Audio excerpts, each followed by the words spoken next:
τι βλέπεις για το μέλλον του κανονικού ψαροντούφικου στην Ελλάδα και τι βλέπεις για το μέλλον του αγωνιστικού ψαροντούφικου στην Ελλάδα? Όχι, συγγνώμη. Τι βλέπεις για το μέλλον του κανονικού ψαροντούφικου και μετά θα σε ρωτήσω για το αγωνιστικό. Το μέλλον του κανονικού ψαροντούφικου στην Ελλάδα πιστεύω ότι δεν θα αλλάξει τα επόμενα χρόνια. Αυτό που θα αλλάξει είναι κάποιοι άνθρωποι απλά ότι πρέπει να αλλάξουν κάποιες τεχνικές. Δηλαδή, προφανώς τα ψάρια θα πάνε σε πιο βαθιά νερά. Θεωρώ ότι έχουμε ακόμα αρκετά ψάρια, όχι τα χαζά που είχαμε πριν από 30 χρόνια, αλλά ούτε οι δουλειές είναι ίδιες έξω. Δηλαδή, πώς να σου το πω τώρα, δεν μπορεί κάποιος να βγει από. Πώς να σου το πω, τα χρόνια αλλάζουν γενικά. Πρέπει κάποιος δηλαδή απλά να ακολουθήσει την εξέλιξη των χρόνων. Θα υπάρξουν κάποιες απαγορεύσεις, άδικες προς τα εμάς, λογικές για εμένα, γιατί είμαστε ανοργάνωτοι, είμαστε κατσαπλιάδες και θεωρώ ότι θα αρχίσουμε να υπάρχουμε. Αυτό θεωρώ, σαν ψαροντούφικο. Θεωρώ κάποια πράγματα χαζά, δηλαδή υπάρχουν μη κυβερνητικές οργανώσεις που μιλάνε για τους ψαροντούφικάδες, ότι καθαρίζουμε παραλίες, και εγώ έχω καθαρίσει και εσύ μπορεί να έχεις καθαρίσει και όλα αυτά και τους δίνει κονδύλια πολλά η Ευρωπαϊκή Ένωση, η οποία η ίδια η Ευρωπαϊκή Ένωση μέχρι πριν 2 χρόνια επέτρεπε τις ανεμότρατες που ξεριζώνουν όλη την Ποσειδονία ή ακόμα και τώρα έχω φίλους που πάνε και ψαρεύουν από πάνω καλαμάρια με έτζιν κακόμοιροι από τις παραλίες και βλέπει το γρηγρή και έρχεται και μαζεύει όλα τα καλαμάρια στα 20-30 μέτρα και φεύγει. Ναι. Και βλέπω ότι τους ίδιους ανθρώπους να μας κοροϊδεύουν. Ναι, θέλουν να τα απαγορεύσουν. Εντάξει. Μπορεί και να τα απαγορεύσουν, να σας πω, δεν ξέρω. Δεν το γνωρίζω. Απλά μου φαίνεται ότι υπάρχει γενικά μια κοροϊδία πάνω σε αυτό το θέμα και δυστυχώς έχουν οργανωθεί και κάτι υποτίθεται κατά της κοροϊδίας, αλλά για μένα και αυτοί ανοργάνωτοι είναι. Είμαστε ένα μπάχαλο όπως είμαστε σε όλα τα πράγματα. Αυτό. Ναι. Και αυτό με. Τώρα εγώ έχω κάτι πολύ συγκεκριμένο και αναφέρομαι έτσι. Και αυτό με τις μη κυβερνητικές οργανώσεις για την προστασία της θάλασσας, ας πούμε, για μας που ξέρουμε τις διαδικασίες και τα πράγματα. Εντάξει, είναι αστείο. Το αστείο είναι λίγο, δηλαδή είναι πολύ ευγενικός χαρακτηρισμός. Ναι. Υπάρχει μια κοροϊδία. Την κοροϊδία νομίζω ότι μπορεί να διακρίνει πολλοί κόσμος. Δεν τη διακρίνει όμως, Γιάννη, γιατί υποστηρίζουν εμέσως αυτή την κατάσταση. Τέλος πάντων, να μην το βάλουμε. Πλατεάσουμε, ναι. Το αγωνιστικό ψαροντούφικο στην Ελλάδα πιστεύω ότι δεν έχει κανένα μέλλον. Αυτή είναι η αλήθεια. Εντάξει. Τα πιο νέα παιδιά που έχουμε τώρα θεωρητικά, υπάρχουν νέοι άνθρωποι οι οποίοι δεν έχουν κανένα καημό να πάνε καλά στο εξωτερικό. Με εξαίρεση δηλαδή το Γεράσιμο, που και ο Γεράσιμος, εντάξει, δεν πάει και σχολείο, δεν είναι νέο παιδί, έτσι μπράβο. Ούτε ο Ρίγκας είναι νέο παιδί. Νομίζω ότι μετά από αυτούς τελείωσε, θα σβήσει, δεν υπάρχει τίποτα άλλο. Δεν υπάρχει τίποτα άλλο γιατί η κάψα των νέων είναι να έρθουν 4-5 μέρες σε ένα Πανελλήνιο πρωτάθλημα. Άντε να τους κάτσει το πρωτάθλημα, αν τους κάτσει ποτέ. Άμα σταματήσει εγώ ή ο Γεράσιμος, δεν να κατέβεις εσύ ή ο Ρίγκας, ναι, θα σε κάτσει ένα πρωτάθλημα, να κάνετε τη χαρούλα σπιτάκι σας και υπάρχει απαξίωση από όλο τον κόσμο. Υπάρχει απαξίωση και από εμάς, πιστεύω. Δηλαδή το ότι κάνανε φέτος τρίτη φορά στο Πορτοχέλι πρωτάθλημα στις ίδιες τράπεζες, που εγώ πάω και παίρνω τα σημάδια του τάδε που δεν έχει κατέβει, το αλλού που δεν κατέβει, απαξιώνουμε μόνοι μας και το άθλημα. Καλύτερα να το κάνουμε κολυμπητό σε μια παραλία κάπου αλλού. Έτσι, αλλιώς εκλέκτορες έχουμε, μπορούν από μόνοι τους να διαλέξουν αυτούς που θέλουν. Ναι, αυτός είναι και αυτή είναι η σκέψη με το αγωνιστικό ψαροντούφικο, ότι δεν θα υπάρχει σε λίγα χρόνια. Αυτό πόσο μπορεί να επηρεάσει τώρα το υπόλοιπο. Αυτή είναι η επόμενη ερώτηση. Δηλαδή, πόσο. Θα το επηρεάσει για μένα. Αν εσείς μόλις πιστεύετε ότι με 5-10 ψάρια που θα βγουν από ένα μέρος θα γίνει κάτι καλό ή κάτι κακό, πώς να σου το πω τώρα, με τη λογική αυτή, στο Πορτοχέλι έπρεπε να πεθάνει τα πράγματα. Βγήκανε πιο πολλά ψάρια από ό,τι βγήκαν πριν από 10 χρόνια. Αυτό, φίλε, είναι ένα επιχείρημα που έχει καταρριφθεί εδώ και πολλά χρόνια. Ας πούμε, είναι αστείο να σκεφτόμαστε ότι το αγωνιστικό ψαροντούφικο κάνει κακό στο οικοσύστημα. Είναι αστείο. Όμως αυτό που θέλω να καταλήξω είναι, φίλε, ότι η έλλειψη του αγωνιστικού ψαροντούφικου από τις διαδικασίες θα σταματήσει την ύπαρξη των ηρώων, δηλαδή ο Σιδέρης δεν θα υφίσταται. Ο επόμενος Σιδέρης, ας πούμε, ο Σιδέρης νούμερο 2 δεν θα υφίσταται. Και αν λείψει ο Σιδέρης, φίλε, θα επιπλέον, ας πούμε, φελοί, οι οποίοι είναι άκυροι τελείως. Ναι, δηλαδή, ήταν σαν να πάρουμε τον Γκάλι και τον Γιαννάκη και να τους βγάλουμε από τον μπάσκετ, ποιοι θα μένανε τώρα όλοι οι υπόλοιποι. Εντάξει. Οι οποίοι θα είχαν λόγο, κατάλαβες, και θα είχαν λόγο Αυτό είναι και ο καημός. Να φύγουν κάποιοι άνθρωποι είναι αυτό που σου είπα στην αρχή, ότι ήταν κάποιοι που ήταν ντροπές του αθλήματος, που το μόνο που κοιτάγανε ήταν να πάρουν μια θέση σε πανελλήνιο για να έχουν αναγνωρισιμότητα και να ανοίξουν μετά μαγαζιά να γίνουν εμποράκι. Εγώ δεν ήθελα ποτέ να γίνω έμπορος.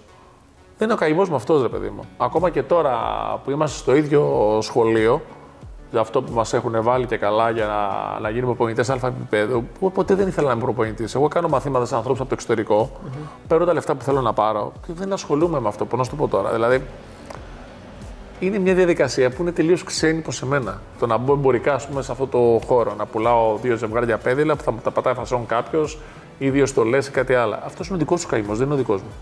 Εγώ για να ζήσω έχω, δεν είμαι δηλαδή, δεν μπαίνω καν σε αυτό. Δεν θέλω να ανοίξω ποτέ μαγαζί, δεν θέλω να είμαι αναγνωρίσιμο. Ας πάρει ο επόμενος άλλα 30 πανελλήνια. Μπράβο του, μαγιά του. Καλά, αυτό δεν υπάρχει καμία περίπτωση. Πας τα πάρει, λέω. Μπράβο του, μαγιά του. Συμφωνούμε ότι μάλλον το αγωνιστικό δεν θα έχει δυστυχώς πολύ μέλλον. Και θέλω να σε ρωτήσω τώρα εδώ πέρα, πώς αισθάνεσαι που θα είσαι ο Έλληνας, ας πούμε, που έχει πάρει τα περισσότερα πρωταθλήματα με διαφορά σε αυτό το πράγμα και δεν θα υπάρξει άλλος? Γιατί προφανώς, έτσι όπως το βλέπω εγώ, δεν προλαβαίνει και να υπάρξει άλλος και δεν θα υπάρξει άλλος και λόγω άλλων πραγμάτων. Κοίτα, δεν μου δίνει κάποια μοναδικότητα αυτό. Όχι, Προβληματισμό μου δίνει ότι αν έκανα καλά που αφιέρωσα τόσο χρόνο από τη ζωή μου σε αυτό και αυτό που δεν σου έχω πει μέχρι τώρα, γιατί αυτό είναι το παράξενο, είναι ότι οι αγώνες δεν μου αρέσουν. Τι σου άρεσε? Εγώ στους αγώνες πήγα μετά από προτροπή του Νίκου του Καμπάνη που θεωρούσε ότι θα ήταν αδικία να μην αυτό. Εντάξει, και έχω φτιάξει και πολλά βίντεο και στο κανάλι μου και στο YouTube και σε αυτά που εξηγώ. Όχι, δεν είμαι τρελός για τους αγώνες και ίσως το ότι δεν ενδιαφέρομαι ιδιαίτερα για τους. Δεν είμαι οπαδός, δεν είμαι καν φίλαθλος. Κατάλαβες. Εμένα με ενδιαφέραν κάποια άτομα που συμμετείχαν για τις τεχνικές που χρησιμοποιούσαν. Ναι, δεν μου κάνει εμένα κάτι. Ίσως αυτό είναι και ο παράγοντας που πήγε καλά σε αγώνες. Γιατί πολλές φορές όταν εξυψώνεις κάτι αρκετά, μετά είναι και το βλέπεις και δύσκολο να το κατακτήσεις. Δεν είχα κάποιο καημό για τους αγώνες. Περισσότερο είχα κάψει να μην τους πάρει κάποιος άχρηστος παρά οτιδήποτε άλλο.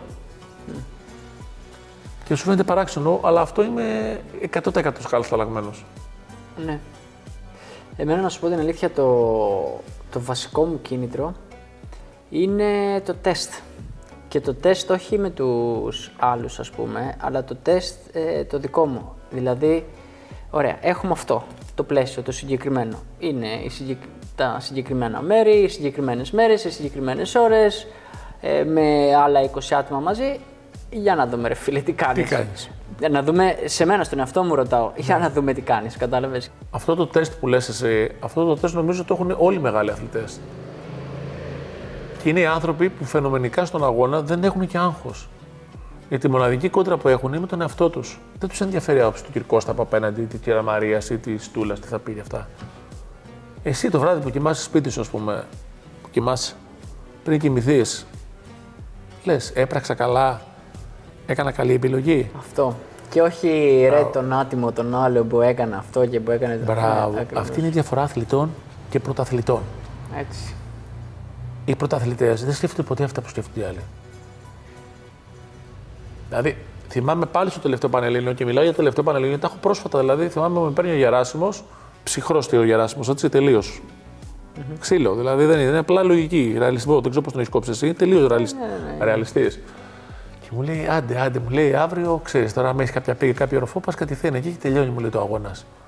Δηλαδή, ήξερε από την Κρήτη κατευθείαν ότι αν θέλεις να τον πάρεις, αυτό πρέπει να κάνεις.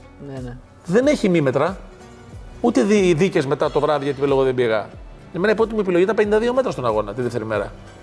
Με ρέμα ποτάμι.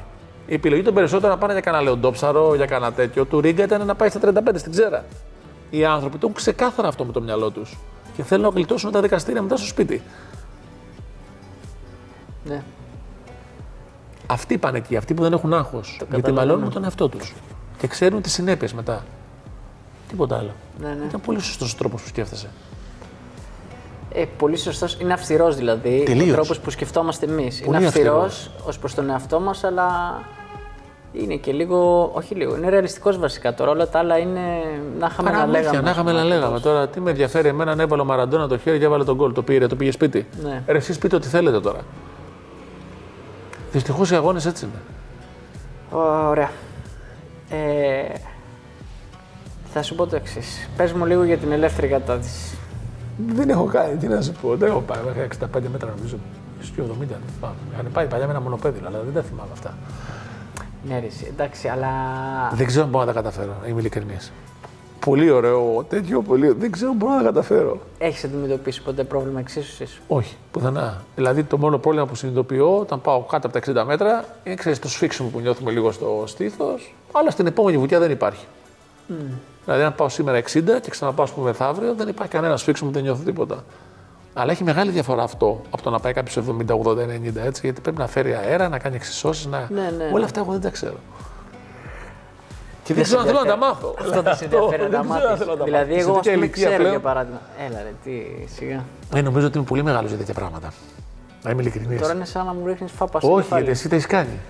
Οπότε υπάρχει προϊστορία. Θα σου πω, εγώ γνωρίζοντας πάρα πολύ καλά τι γίνεται με όλο αυτό το κομμάτι, δεν είναι. Είναι όλο, μάλλον να το πάρω ανάποδα, είναι όλο μια κωδικοποίηση, ας πούμε, και μια διαχείριση πολλών μικρών λεπτομεριών. Το οποίο, επειδή έχεις τον τρόπο να διαχειρίζεσαι πράγματα, να προσέχεις λεπτομέρειες κτλ. Πάνω στο σώμα σου εννοώ, Ναι. δεν είσαι πολύ μακριά. Δεν είμαι μακριά. Έλα τώρα, θα σου πω εγώ την αλήθεια τώρα που δεν είμαι μακριά. Εμένα μιλάω με τον Αλέξανδρο, ας πούμε, και μου λέει αυτά, και μου λέει να σου πω κάτι, με τον Κούκο δηλαδή. Και μου λέει ρε, εσύ, δεν υπάρχει άνθρωπο που θα κατέβει 60 και 65 μέτρα, μου λέει, και δεν έχει φέρει αέρα.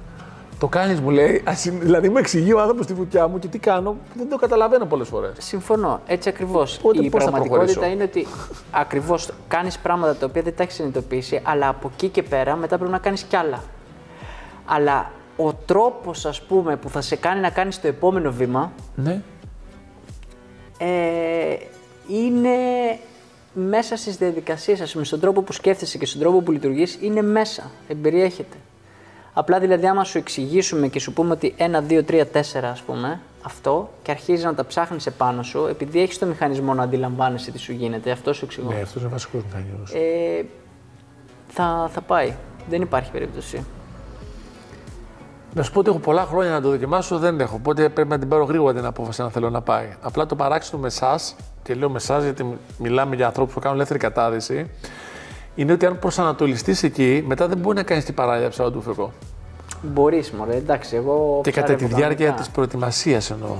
Δηλαδή, αν ξέρεις ότι σε 2 μήνες, 3 έχεις αγώνα. Μπορείς. Δηλαδή, άκου. Όχι, δεν μπορείς. Μπορείς ή δεν μπορείς? Άκου, θα σου το πω. Εγώ μπορώ. Ξέρεις γιατί? Γιατί εγώ έχω μάθει, όπως και εσύ, και θα καταλάβεις ακριβώς τι εννοώ, να πηγαίνω πατημένος συνέχεια. Δηλαδή να είμαι σκοτωμένος, δεν έχει σημασία, στο νερό. Σκοτωμένος, δεν έχει σημασία, στο νερό. Σκοτωμένος, δεν έχει σημασία, στο νερό. Αυτού του είδους ο ψυχαναγκασμός, ας πούμε, και η προσέγγιση δεν την κάνει κανένας άλλος αθλητής. Και αυτό είναι που μας ξεχωρίζει. Δηλαδή, συζητήσαμε γι' αυτό, μου ανέφερες αυτή τη βουτιά στην Ονδούρα, ας πούμε, τη δικιά μου. Ήτανε πολύ κακή βουτιά. Ο λόγος που βγήκε και που δεν υπήρχε ζήτημα κινδύνου κτλ. Ήταν ακριβώς αυτός. Γιατί εγώ θα πάω να κάνω την προπόνηση της ελεύθερης, μετά από μία δύσκολη μέρα στο ψαροντούφεκο, ας πούμε, η προηγούμενη μέρα μου θα ήταν κάτι τον οποίο τον άλλο θα τον άφηνε 3 μέρες, ας πούμε, εκτός για να ξεκουραστεί. Εγώ δεν αφήνω τέτοιο περιθώριο στον εαυτό μου. Εγώ θα πάω την επόμενη μέρα, καταλαβες, να κάνω τη βουτιά της ελεύθερης. Και μετά θα ξανακάνω κάτι, είτε για το ψαροντούφεκο είτε για την ελεύθερη. Και μετά ξανά και ξανά. Δηλαδή, θέλω να σου πω ότι το ψαροντούφεκο. Αυτό δεν είναι επικίνδυνο να πάθεις καμιά νόσο, κάτι τέτοιο? Δεν χρειάζεται να κάνεις, ρε Γιάννη, πράγματα τα οποία είναι. Extreme, έξω από τα τέτοια. Πρέπει να ξέρεις καλά τους μηχανισμούς. Ας πούμε, για παράδειγμα, δεν θα πας να κάνεις εξιντάρι ψάρεμα για παράδειγμα και την άλλη μέρα να πας να κάνεις μέγιστη βουτιά στην ελεύθερη. Αλλά θα τα ζυγίσεις και θα τα οργανώσεις έτσι, ώστε να βγαίνουν στη σειρά τους.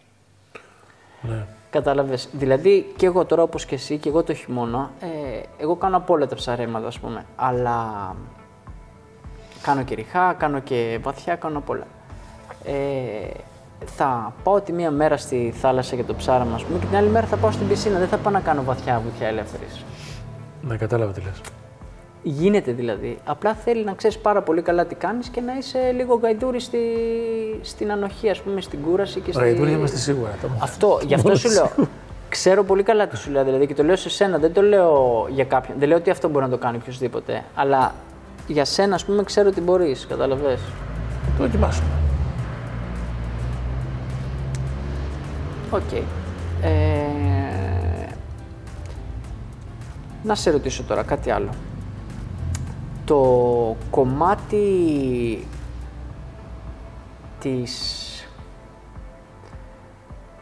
ας πούμε, διοίκησης του ψαροντούφεκου, θα το σκεφτόσουν ποτέ? Δηλαδή θα γινόσουν εκλέκτορας, ξέρω εγώ, της Εθνικής, θα γινόσουν προπονητής της Εθνικής, θα γινόσουν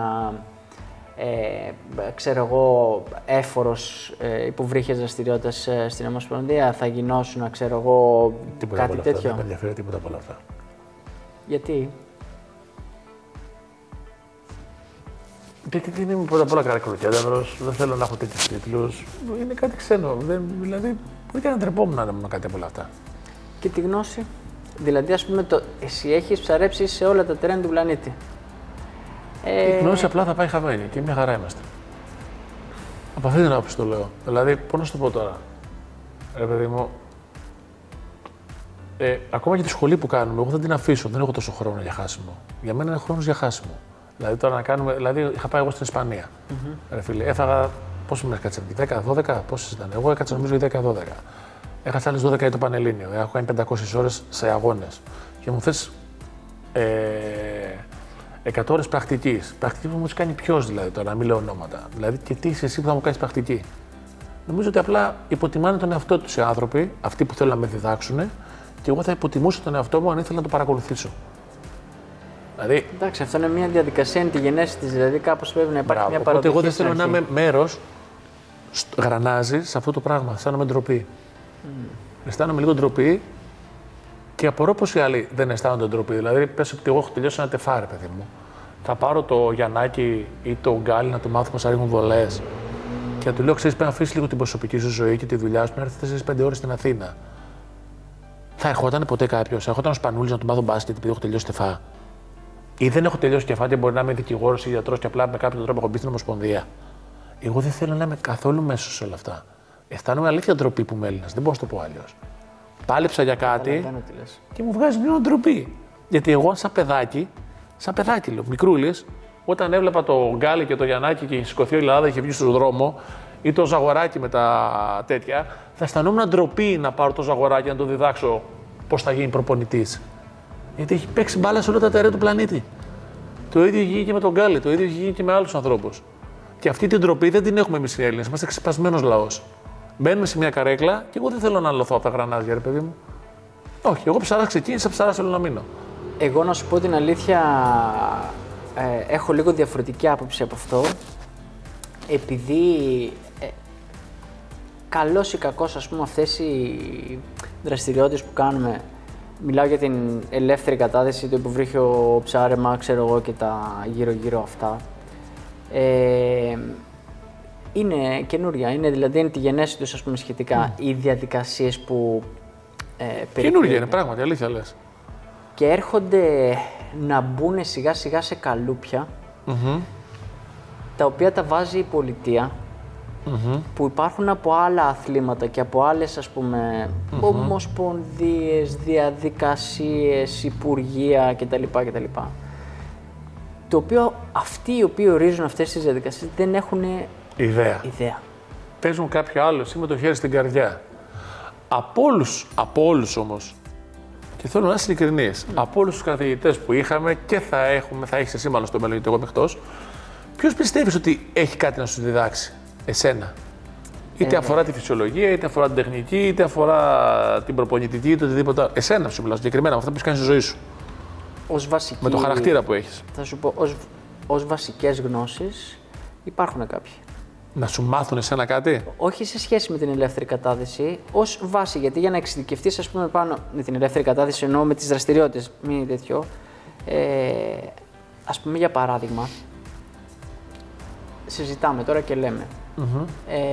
Εγώ και εσύ έχουμε δει πράγματα υποβρυχίως τα οποία δεν τα έχουν δει το 999 της Χιλής, δεν τα έχουν ούτε καν φανταστεί, ας πούμε. Μαζί σου. Όμως, αντίστοιχα, τις ώρες που έχει περάσει κάποιος μέσα σε ένα εργαστήριο κάνοντας το μέσα, ας πούμε, σε ψάρια και έχοντας δεδομένα επιστημονικά κτλ. Αυτό είναι κάτι που εγώ και εσύ υπολοιπόμαστε. Ναι, αλλά αυτό πώς θα σε βοηθήσει εσένα στην προπονητική. Παράδειγμα τώρα σου φέρνω, ότι ας πούμε για παράδειγμα, αν αυτές τις δύο εμπειρίες τις βάζεις μαζί, θα υπάρξει by default ένα καλύτερο αποτέλεσμα, ας πούμε, για αυτόν που ψαρεύει. Ναι. Αρκεί, εδώ είναι το πρόβλημα, αρκεί να είναι εισάξι.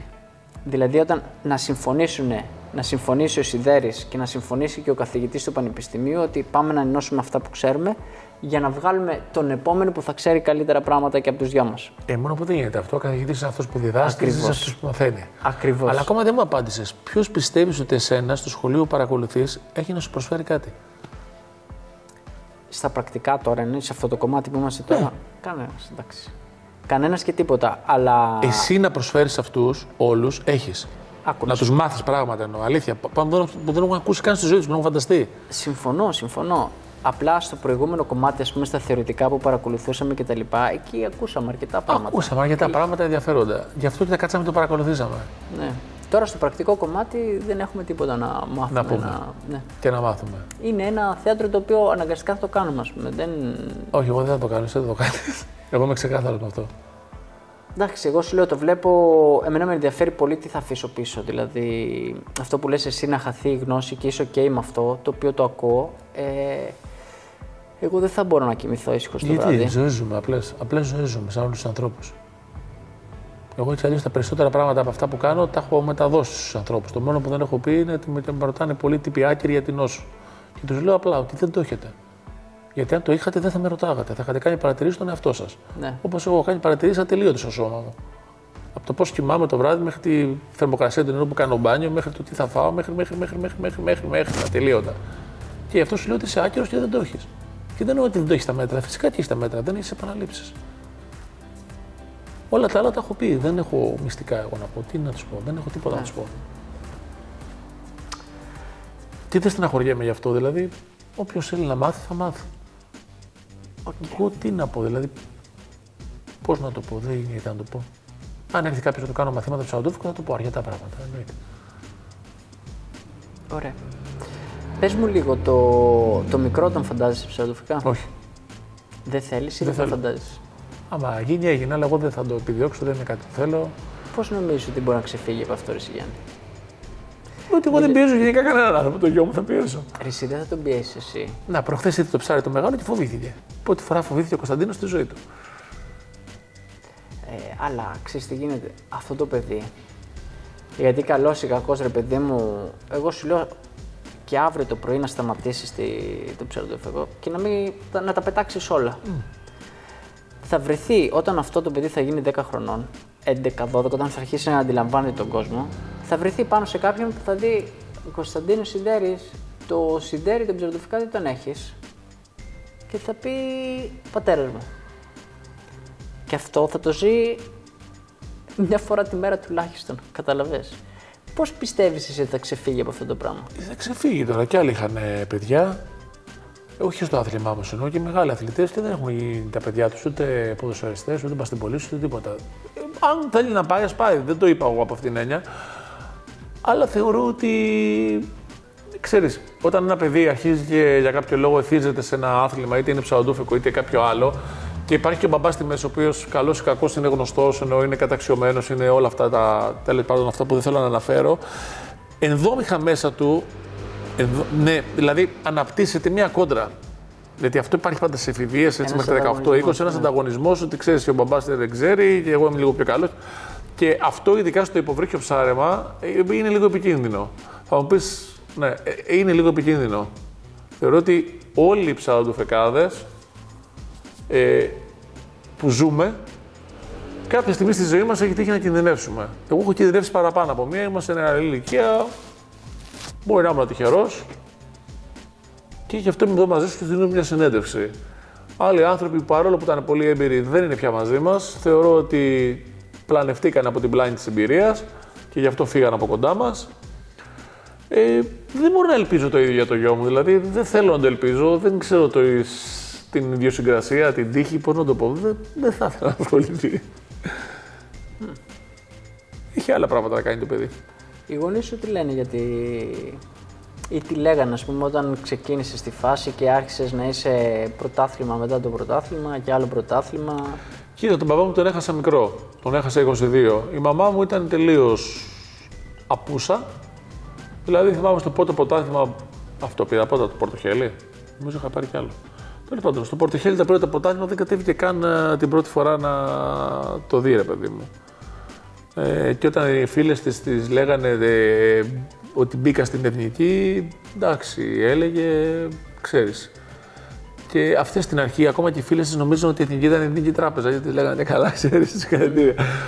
Μα εντάξει, τελευταία χρόνια, ας πούμε, φέτος είχε έρθει το πρωτάθλημα, είχε έρθει πριν από 5-6 χρόνια, είχε έρθει στη Σύρο τότε. Γενικά ήταν απόντες. Αυτή είναι η ουσία. Δεν έχω κάποια πίκρα, ούτε κάποια ευχαρίστηση, αλλά αυτή είναι η αλήθεια, ήταν απόντες. Ο μπαμπάς μου ήταν δικηγόρος, ποτέ δεν του άρεσαν τα αθλήματα. Έκανε χαρά γιατί έτρωγε ψάρια συχνά. Ήταν κάτι ξένο προς αυτόν ο αθλητισμός ή κάτι που δεν ήθελε να μας στρέψει. Δεν ζει να τον ρωτήσω. Η μαμά μου έχει χαρά τώρα πλέον. Μάλλον λόγω της αναγνωρισιμότητας που έχω, την οποία δεν την απέκτησα από τους αγώνες, θα είμαι ειλικρινής. Την απέκτησα επειδή έκανα λογαριασμό στο Facebook και στο Instagram και άρχισα να φτιάχνω βιντεάκια που απλά εξηγούσα διάφορα πράγματα από αυτά που έκανα και πολλοί άνθρωποι τα πήραν για να τα μεταδώσουν στις σχολές τους και είχαν χαρά η μεν και η δε και απαντά σε όλα τα μηνύματα, οπότε υπάρχει μια αναγνωρισιμότητα. Όταν έχεις μια αναγνωρισιμότητα στο χωριό γίνεσαι αυτομάτως σαν τον παπά, σαν τον γιατρό, σαν τον δικηγόρο, ξέρεις. Και ο γιος σου έπιασε ένα ψαριτάδε και ο γιος σου έκανε μια βουκιατά μέτρα. Αυτές τις χαζομάρες που δεν τις προβάλλω για να προβληθώ εγώ, τις προβάλλω γιατί απλά είναι μέρος της ζωής μου. Αυτά είναι τους δικούς μου. Λοιπόν, να πω εγώ κάτι που μπορεί να μην ξέρει ο κόσμος για σένα. Είναι ότι έχεις σπουδάσει οικονομικά. Και ότι μιλάς αγγλικά και ιταλικά. Ιταλικά μιλάς πάρα πολύ καλά και λόγω σπουδών. Γιατί διάλεξες οικονομικά? Κοίτα, νομίζω ότι δεν ήταν πολύ ξεκάθαρο παλιά οι στόχοι που είχα βάλει στη ζωή μου. Δηλαδή, εγώ ήθελα να γίνω γιατρός. Και νομίζω ότι έχω και το μυαλό για να γίνω γιατρός. Θα συμφωνήσω αυτό. Και την ψυχραιμία και όλα αυτά. Δεν ξέρω, στην πορεία θεώρησα ότι είναι λίγο δύσκολο να τα καταφέρω. Ίσως με το σύστημα που υπήρχε στην Ελλάδα και αυτά. Τώρα θα μου πεις έτσι, αλλιώς σπούδασες στην Νάπολη και τελείωσες. Θα μπορούσα να σπουδάσω με το ίδιο τρόπο και να κάτσω 1-2 χρόνια ακόμα να τελειώσω τη ιατρική. Μετά. Δεν ξέρω, δεν το ακολούθησα.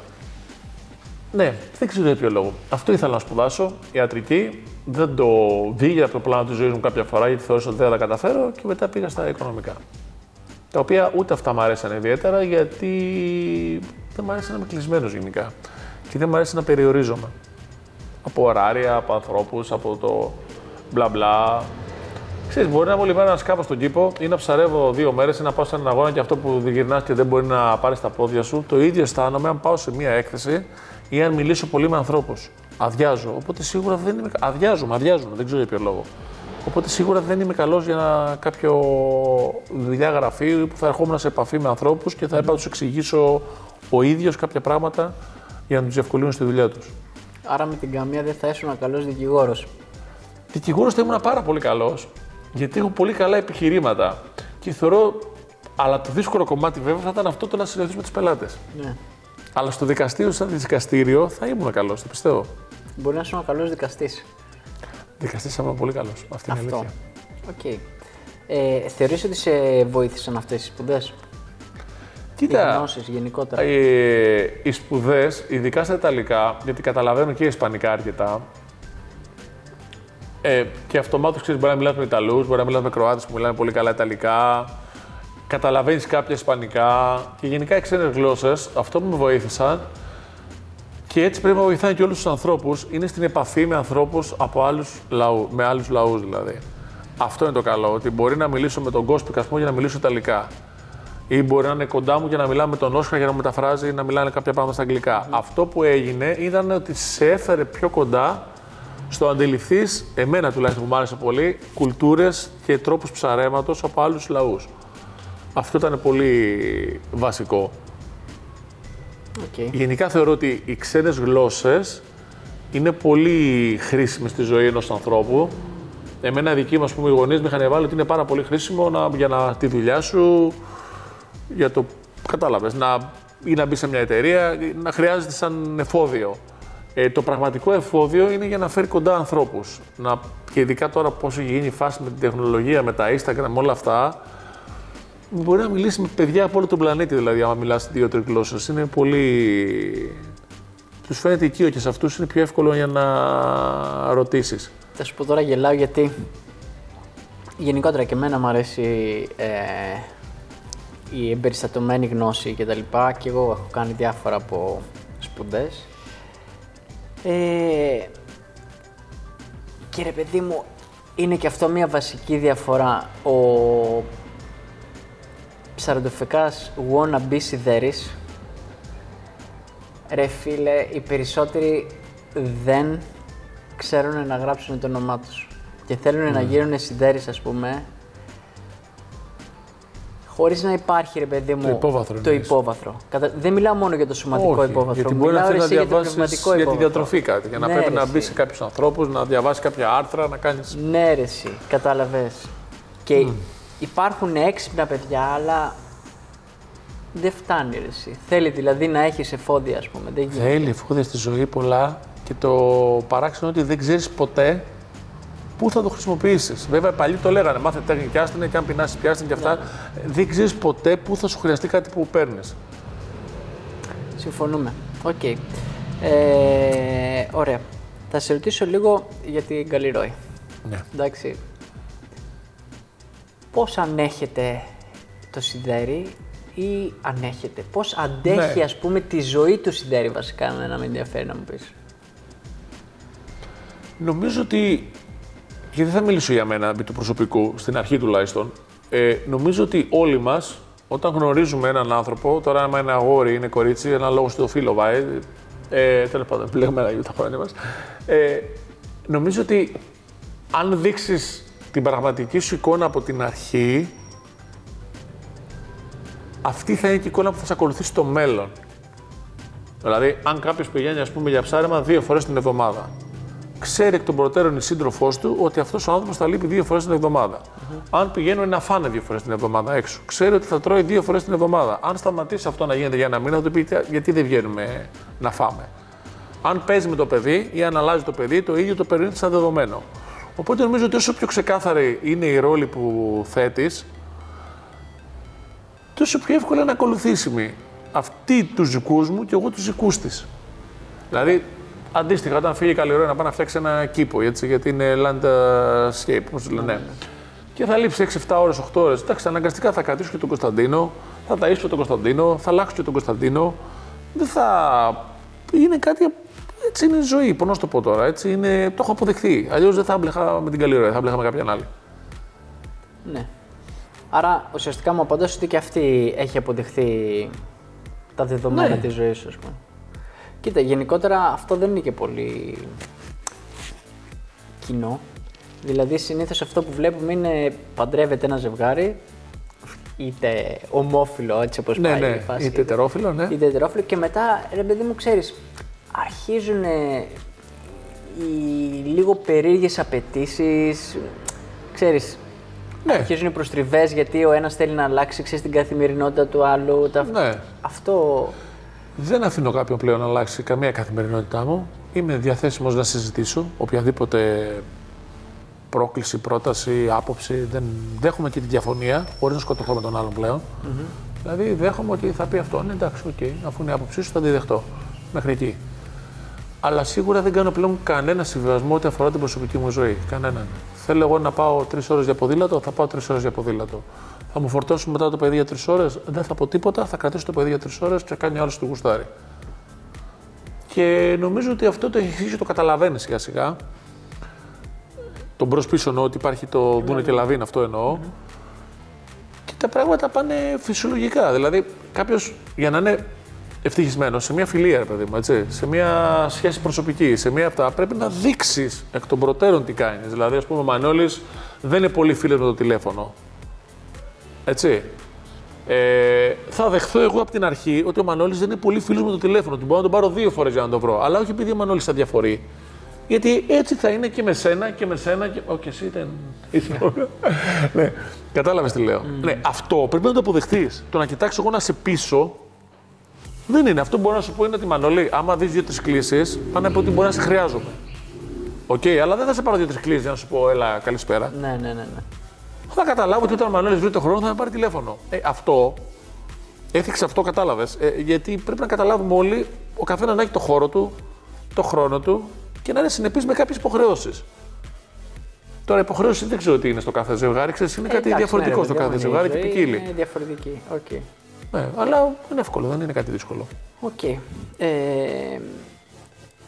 Τι είπαμε για τους φίλους, έχω σημειώσει κιόλας εδώ πέρα. Τι χαρακτηριστικά, ρε Γιάννη, πρέπει να έχουν οι άνθρωποι που στέκονται δίπλα σου ως φίλοι? Πρώτα απ' όλα να χαίρονται με τη χαρά μου.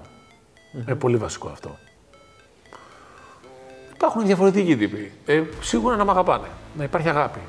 Να υπάρχει. Χωρίς ιδιοτέλεια όμως αυτή η αγάπη.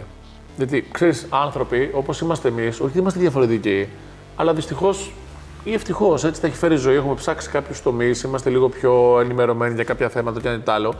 Πολλοί άνθρωποι που μας περιτριγυρίζουν θέλουν ουσιαστικά να. Όχι με την κακή έννοια να εφαρπάξουμε κάτι από σένα, ούτε να γίνουν γνωστοί, ούτε τίποτα από αυτό. Αλλά ξέρεις, παιδάκι μου, τώρα αν έχω κάποιο πρόβλημα θα με βοηθήσει ο Μανώλης. Ξέρεις, κόλλησα εκεί, κάπου. Έλα, θα με βοηθήσει ο Μανώλης ή ο Σιδέρης ή ο Τάδε, καταλαβες.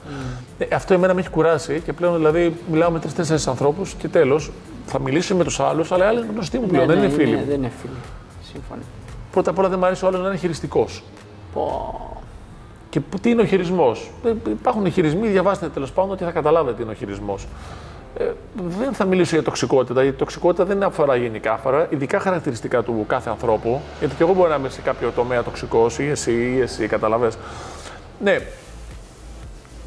Με ενδιαφέρουν οι άνθρωποι που με βλέπουν καλοπροαίρετα, που δεν θέλουν άμεσα να πάρουν κάτι από μένα ή να με πλησιάσουν μόνο για να πάρουν κάτι. Και όταν με θέλουν, γεια σου, τι κάνεις, πώς πάει η οικογένεια, πώς πάει μικρός. Ναι, για πες μου τώρα αυτό. Ναι, εμένα αυτό, παιδιά, με έχει κουράσει, μου βγάλει όλες από τη ζωή μου και τελείωσε η υπόθεση. Δηλαδή, εντάξει, δεν θέλω να το σκάψω παραπάνω αυτό. Μιλάω με πολύ λίγους ανθρώπους και είμαι πολύ ευτυχισμένος και πολύ γεμάτος. Πότε θεωρείς ότι κατέληξες έτσι συνειδητά σε αυτή τη λογική? Εδώ και 1,5 χρόνο. Ναι. Πολύ συνειδητά. Ήμουνα παλιά έτσι. Κάποια στιγμή λέω ότι εντάξει, δεν το έχεις πάρει καλά. Δώσε λίγο χώρο στους ανθρώπους. Αλλά αυτό είναι ένα παιχνίδι με τα όρια και όλα αυτά που δεν θέλω καν να το προσπαθήσω. Δηλαδή, δεν είναι λίγο κουραστικό. Είτε αφορά προσωπικές σχέσεις, είτε αφορά φιλικές σχέσεις, είτε αφορά τις σχέσεις γενικά των ανθρώπων. Πλέον είμαι πολύ συνειδητοποιημένος τον τελευταίο 1,5 χρόνο ότι ξέρω τι θέλω στη ζωή μου και δεν πρόκειται να χάσω άλλο χρόνο γιατί μπορεί απλά αύριο να πεθάνουμε. Τώρα βγαίνω από εδώ για να πάω στην έκθεση που θέλω να δω. Δηλαδή, ανέβηκα στην Αθήνα για να δω 10 φίλους. Και έτυχε και κάνουμε και τη συνέντευξη γιατί και εσένα σε θεωρώ φίλο μου. Και ας μην μιλάμε ιδιαίτερα συχνά. Ναι, δεν μιλάμε πολύ συχνά, αλλά δεν έχει σημασία. Ναι, όταν πρέπει μιλάμε. Ακριβώς. Ναι. Οπότε, παιδιά, υπάρχει μια ματαιότητα. Δηλαδή, δεν ξέρω πώς. Δεν έχω χρόνο για χάσιμο, με λίγα λόγια. Μου είχε πει κάποτε ένας φίλος μου ότι ο Γρηγόρης, waste of time, να ψάχνω να βρω τα λεστικά. Τι είναι το waste of time, ξέρεις, γιατί τα αγγλικά μου δεν είναι τόσο καλά. Waste of time. Δεν μπορώ να χάνω χρόνο για χαζομάρες. Δεν μπορώ να χάνω χρόνο για ηλίθεια να μαλώνω. Δεν μπορώ να χάνω χρόνο αν θες εσύ να μου δοκιμάσεις ένα όπλο ή αν θέλει άλλο να μου πει για κάτι πέδιλο. Τράβα, ψάξε, βρες το μόνο σου, ρε φίλε. Και παρόλα αυτά, εγώ απαντάω σε όλα μου τα μηνύματα. Το θεωρώ ντροπή να μην απαντήσω. Αλλά το άλλο είναι χάσιμο χρόνο. Δεν έχω τόσο πολύ χρόνο για χάσιμο. Δηλαδή, άμα χάσω λεφτά, μπορεί σε ένα χρόνο να τα ξαναφτιάξω, μπορεί σε ένα μήνα, μπορεί σε 2 χρόνια. Αλλά το χρόνο που χάνουμε τώρα μαζί δεν θα μου ξανάρθει. Θα σου έχω 10 εκατομμύρια στην άκρη να τα βάλω στην τσέπη. Δηλαδή, αν βγαίνει και μου πει, σου δώσω 10 εκατομμύρια τώρα. Να μου δώσει. Ναι, δεν ξαναγυρίζει αυτό, δεν ξαναγυρίζει, έτσι ακριβώς. Αν το καταλάβει ο κόσμος αυτό, θα σταματήσει να χαζεύει. Δεν μπορώ να το πω διαφορετικά. Να καταλάβει πού χάνει χρόνο. Θα χάσουμε χρόνο και με αστείες εκπομπές και με αστείες τέτοιες. Όχι, εγώ ακούω πλέον podcast για αυτοβελτίωση. Προσπαθώ να βελτιώνομαι σε όλα τα επίπεδα. Τι, ας πούμε, μπορεί να είσαι νευρικός. Θα προσπαθήσω να μην είμαι πολύ νευρικός. Και αν δεν το καταφέρω, μπορεί μετά από 5 χρόνια να το έχω καταφέρει. Γιατί πάει λίγο. Ναι. Αυτό στην Ελλάδα είναι ένα μπάχαλο, πώς να το πω. Εγώ νομίζω ότι η χώρα μας γενικά προσπαθεί, πορεύεται με το 20-30% των δυνατοτήτων της. Καλά, αυτό είναι σε όλα, φίλε. Δεν είναι σε άλλες χώρες έτσι. Εγώ οδηγούσα με τον κόσμο στην Κροατία και μίλαγε, θυμάμαι έναν Ισπανό, ναι, και ξαφνικά νιώθω ότι πατάει το συμπλέκτη, αλλά δεν έχει χέρι. Γιατί με το ένα χέρι έχει το τηλέφωνο και το άλλο έχει το τιμόνι. Γιατί ήταν σίγουρος ότι θα βάλω εγώ την ταχύτητα. Δεν γύρισε να με κοιτάξει. Απλά έλαξα τρίτη και του έβαλα τετάρτη και προχώρησε και συνέχιζε να μίλαγε. Δεν είπε κάτι δηλαδή, ούτε το σχολίασε μετά. Ότι μου άλλαξε ταχύτητα, μπράβο, το κατάλαβες. Εδώ μας έχει φάει βλακεία. Του νόμιζα, του δίθενε πού να το ξέρω, πού να το ξέρει, παιδάκι. Είμαι 25 χρονών τώρα, δεν μπορώ να το ξέρει 30. Εσύ έβαλε τον Κόσπικ σαν το μέσο όρο, ας πούμε, καμία σχέση. Εντάξει, όχι, ναι, ξύπνα, δεν είναι έξυπνος. Προχωράει, προσπαθεί να εξελίσσει τον άνθρωπο. Κατάλαβες, δεν υποβιβάζω κάποιον, αλλά ρε παιδιά, ξυπνήστε λίγο. Δηλαδή, έλεος. Ναι, αυτό. Τον τελευταίο 1,5 χρόνο. Οκ. Πριν, όταν ανέφερες ότι απαντάς σε όλα τα μηνύματα, χαμογέλασα και το σημείωσα κιόλας. Θέλω να μου πεις έτσι λίγο για να το κλείνουμε σιγά σιγά. Θέλω να μου πεις λίγο 2-3 μηνύματα, ας πούμε, ή πράγματα που σου στέλνουν έτσι και κωμικά, ξέρω εγώ, ή και παράλογα, γιατί και εμένα μου στέλνουν ό,τι να είναι. Ό,τι να είναι, δηλαδή ο κόσμος ρωτάει ό,τι να είναι και καλά ρε παιδί μου να υπάρχει μια πορεία, ξέρω εγώ, κάτι, εντάξει, αλλά δεν έχει όριο ρε παιδί μου ο κόσμος, δηλαδή δεν ξέρω. Δεν μπορώ να απαντήσω πες μου 2-3 ας πούμε, πες μου 2-3, κάτι που λες αν είναι δυνατόν. Αυτό που έχω πει ένα μου έχει μείνει αν είναι δυνατόν και δεν αφορά τώρα το Instagram, αφορά πιο παλιά που έχω φτιάξει Facebook. Ένα μου έχει μείνει σε όλη μου τη ζωή και είναι τραγικό, αλλά δίνει την πορεία της χώρας μας που αν έχετε αμφιβολία παίρνει μόνο προς τον κρεμό. Θυμάμαι ότι κάποιος με ρώτησε πού θέλει να πάρει ένα μουλινέ της Ντέμκα, όταν η Ντέμκα είχε κλείσει. Και του λέω, ρε, εσύ νομίζω δεν θα βρεις πουθενά. Γιατί όντως, αν είχε βρει, δεν μου στέλνε ένα μήνυμα να πάρω και μουλινέ της Ντέμκα. Δηλαδή, έλεγα την αλήθεια. Και του λέω, αλλά παρόλα αυτά, έχω εγώ ένα να στο κάνω δώρο. Και μου λέει, οκ, θα πληρώσει και μεταφορικά. Προφανώς του λέω θα πληρώσει τα μεταφορικά, γιατί εγώ δεν μπορώ να σου στείλω με δικά μου λεφτά. Και μου λέει, οκ, και μου στείλει ένα μήνυμα νομίζω την άλλη μέρα το πρωί. Τα έχω γραμμένα αυτά, έχω κρατήσει αυτά τα μηνύματα, είναι 15 ετίας. Τα έχω κρατήσει όχι για να το πω τώρα, τα έχω κρατήσει για να ξέρω, δηλαδή να έχω αμφιβολήσει τη βλακεία κάποιου και το μυαλό που στο δουλεύει, για να πηγαίνω εκεί για να καθαρίζω το μυαλό μου, να ξελαμπικάρει. Τέλος πάντων, η φάση είναι ότι τελικά το στείλετε το μουλινέ. Ναι. Βάλαμε παραλαβή από το κατάστημα, γιατί τότε τα λιτά courier μπορεί να είχαν 1-2 ευρώ λιγότερα. Και του λέω, δεν θυμάμαι, νομίζω ότι του είχα βάλει κανονική διεύθυνση. Και μετά μου λέει ότι, ξέρεις, μάλλον δεν θα πάω να το πάρω, γιατί δεν είναι δωρεάν. Μα του λέω προφανώς μπορεί να έχει 8-10 ευρώ που κάνει αυτό. Άμα το βρεις αυτό στην αγορά, μπορεί να κάνει 50. Δεν ξέρω πόσο έκανε το μουλινέ της Ντέμκα. Ναι, μου λέει, αλλά είναι δώρο. Και αφού ήταν δώρο, πρέπει να το κάνεις εξ ολοκλήρου. Έλα, εσύ. Έχω γραμμένα τα μηνύματα, δηλαδή μπορώ να τα αποστάρω αν θέλεις ένα story αύριο μεθαύριο. Το έχω σπίτι ειδικό, δηλαδή ο μαλάκας. Αυτή είναι η έκφραση, συγγνώμη αν με ακούς, αλλά φίλε, αυτό είναι μαλακία. Να σου κάνει κάποιος δώρο κάτι που είναι δικό του, που κάνει 50 ευρώ και να ντρέπεσαι να πατήσεις τα 8. Να μην βγεις να βγάλεις να πεις ένα ποτό δηλαδή με τον αδελφό σου, με τον μπαμπά σου, με την αδέλφη σου ή με τη φίλη σου, για να δώσεις τα 8 ευρώ στο λογαριασμό που σου κάνει κάποιος ένα δώρο. Απλή αντρική συμπεριφορά. Έλεος. Αυτό ήταν τραγικό. Τώρα όλα τα υπόλοιπα που παίρνω πλέον δεν τα κρατάω. Αυτό δεν θα ξεπεραστεί ποτέ στη ζωή μου. Είναι trigger point δηλαδή. Και δεν χρειάζεται να κρατήσω κάτι άλλο. Τα άλλα είναι. Οκ. Λοιπόν, φίλε, Θα το κλείσω εδώ. Όπου θες κλείσω. Δικό σου είναι ότι θες το κάνεις. Έχουμε πει ρε γαμώτο να κάνουμε ένα ψάρμα και να το γράψουμε κάπως. Όποτε θέλεις. Εσύ λες όπου δεν θα θέλεις. σε πάω βαθιά. Κατέβα. Αυτό περιμένω να μην με πας βαθιά. Δεν θέλω. Αυτό είναι προφανώς και η ζωή σου όλη, προφανώς και η ζωή μου όλη. Δηλαδή μας λένε έλα να σε πάω κάπου και μας πηγαίνουν εκεί που δεν έχει πάτο. Ναι, δεν υπάρχει τίποτα. Ναι, ρε φίλε, δηλαδή χάθηκε ο κόσμος, ξέρω εγώ, να πάμε σε. 20-25-30 ναι, μέτρα κάτι. Να είναι ανθρώπινα. Να είναι ωραία, να γράψουμε και δύο πλάνα ωραία. Ναι. Ωραία. Θα το κανονίσουμε, Γιάννη. Τη διαθάνη βαθιά είναι αστάδιο. Ευχαριστώ πολύ. Εγώ ευχαριστώ για την πρόσκληση. Έλα ρε τώρα. Λοιπόν. Και κάποια φορά θα με πάρεις για να σου κάνω συνέντευξη. Ναι. Όχι. Εγώ δηλώνω υποψήφιος, έτσι. Εντάξει. Δεν ξέρω αν σου μου δηλώσει κι άλλοι. Πρέπει να πάρω μια συνέντευξη από τον Μανώλη. Τι να ρωτήσεις εσύ, Τζον. Θα βρω εγώ να ρωτήσω, μην αγχώνεσαι. Εντάξει. Καλά. Εγώ ρώτησα τι θα ρωτήσεις πριν έρθω. Όχι. Οπότε, γιατί σε καίει αυτό. Τι σε νοιάζει. Εντάξει, απλά λίγο δυσκολεύομαι, αλλά δεν πειράζει. Θα το ξεπεράσεις. Εντάξει, έγινε. Λοιπόν, σας χαιρετούμε και. Σας ευχαριστούμε. Αν έχετε κουράγιο να μας δείτε μέχρι τέλους. Δεν υπάρχει περίπτωση. Αυτό έχει ενδιαφέρει αρκετό κόσμο. Ενδιαφέρει αρκετό κόσμο, πίστεψέ με. Ωραία. Εντάξει, έγινε. Θα τα πούμε. Γεια σας.